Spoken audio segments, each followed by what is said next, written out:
Is this the work of nature, or is this a shift in Earth's energy, or simply a sign that our technology has limits? Across the world today, blackouts are becoming more and more a part of everyday life.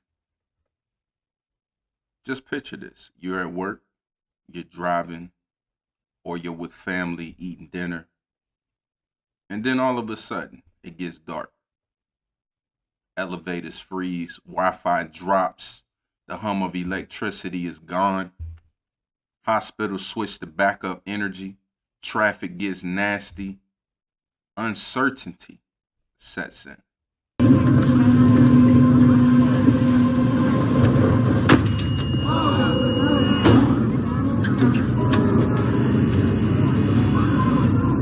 Everyone to the rear entrance.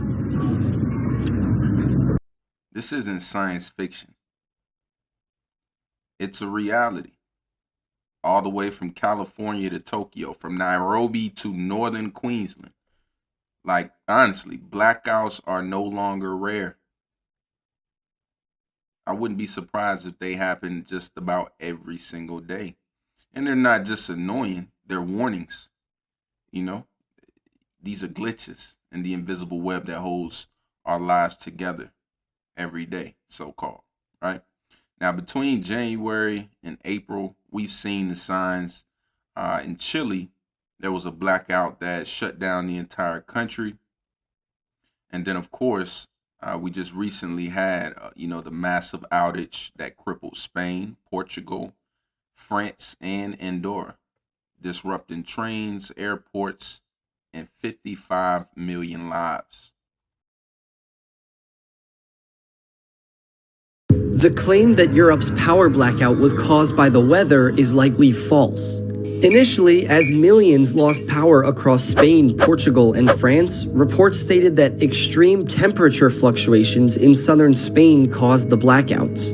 Specifically, REN, a Portuguese energy company, stated the temperatures caused induced atmospheric vibrations. This is a real term, and rarely rapid temperature or wind changes cause high voltage lines to fail.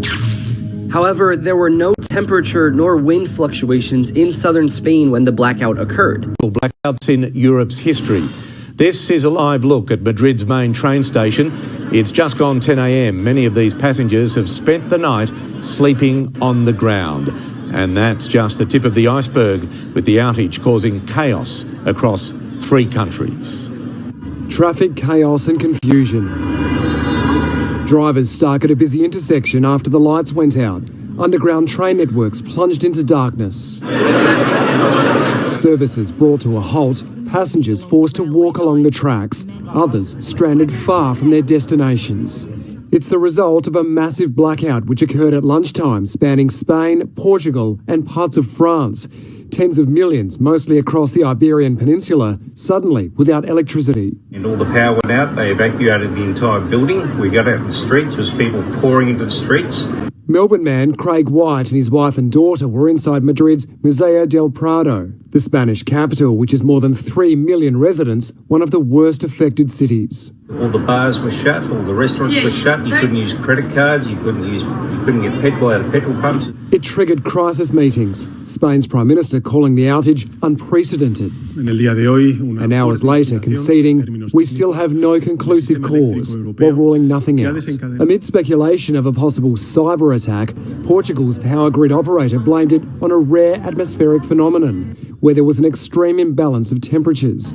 Whatever it was, it impacted virtually everything from transport to ATMs and internet and phone services. Tourists in Barcelona taking it in their stride. The Starbucks is closed, so you know right away.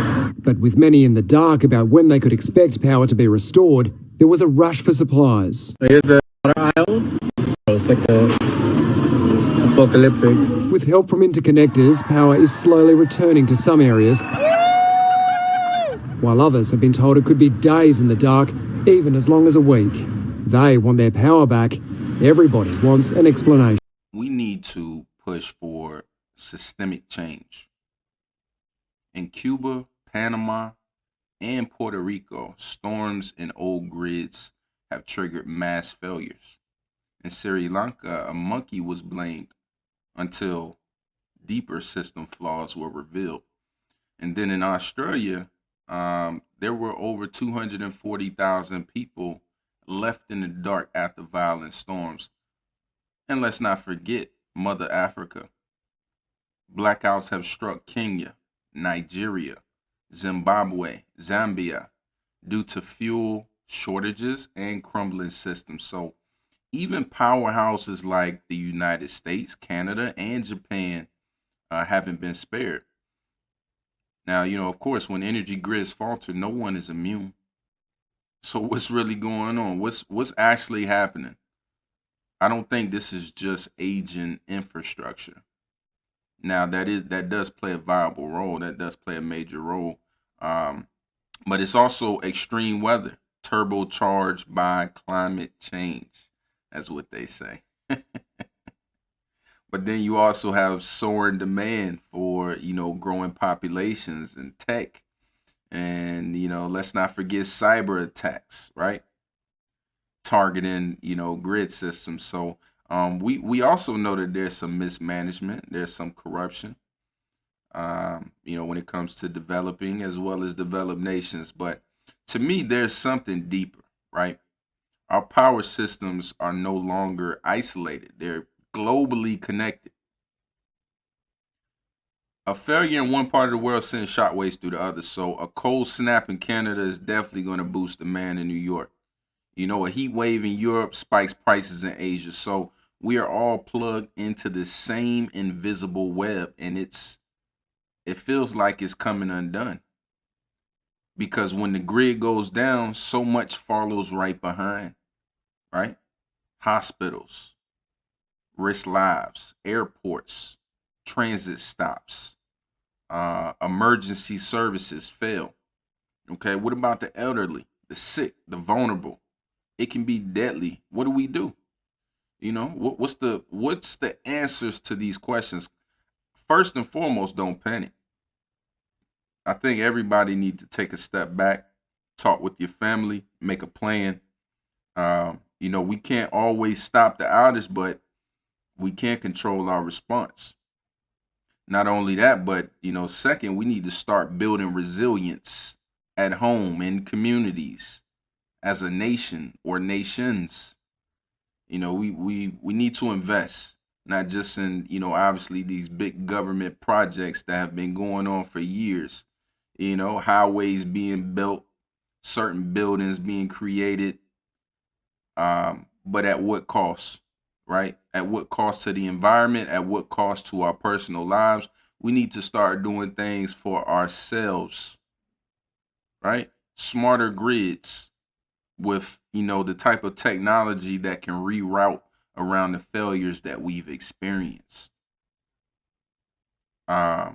Some type of microgrid that can operate independently when the main system goes down. Renewable energy, solar, wind, hydro. And then, of course, let's not forget the batteries to store them. So, we need more so like manual appliances, community gardens, reclaim analog, right? We need to go back to using paper, face-to-face interaction, or just, live an off-grid lifestyle that works better for you. But again, you don't need to go completely off-grid to build resilience. But ask yourself, if the lights went out tomorrow, how long could I last? Ask yourself that. How long could I last? Now, the truth is, living without constant power is not regression, but it is resilience. It's rediscovering how to live with nature, not just on top of it. Not just on top of it. Yes, it takes effort. Discipline definitely takes discipline. It takes a different mindset, but it also brings freedom from, dependence on a fragile system. Now, don't make no mistake, these blackouts are not accidents, they're messages. But if we ignore them, the next one might not be a glitch. It might be a devastating crisis, especially for those who depend upon this system. So let's take action, not just for ourselves, but together. Let's prepare, let's innovate, and most importantly, let's stay connected so we can keep the lights on for everyone.